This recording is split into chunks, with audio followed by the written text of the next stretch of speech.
कभी आपने सोचा है अगर सेंटर और स्टेट दोनों एक ही टॉपिक पर लॉ बना दें तो डिसाइड कौन करेगा कि कौन सा लॉ वैलिड है?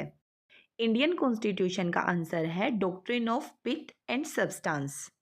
पिथ एंड सब्सटेंस का मतलब होता है किसी लॉ का ट्रू नेचर और उसका मेन पर्पज। कोर्ट ये नहीं देखता कि लॉ थोड़ा बहुत किस सब्जेक्ट को टच कर रहा है, बल्कि ये देखता है कि लॉ बना क्यों था और किस चीज के लिए बना था। और जब कभी भी डाउट होता है कि ये लॉ सेंटर के सब्जेक्ट हैं या फिर स्टेट के, उस टाइम पर लॉ 7 शेड्यूल के साथ लॉ की स्प्लिट देखता है।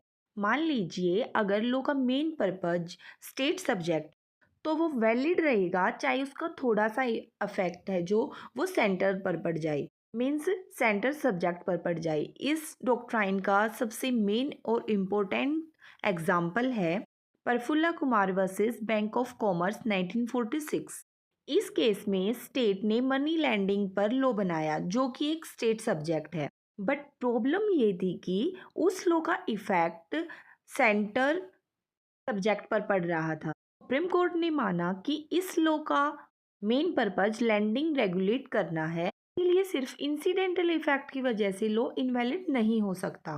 सिंपल वर्ड्स में हम कह सकते हैं कि लॉ को जज करते टाइम उसकी बॉडी नहीं उसकी सोल देखी जाती है।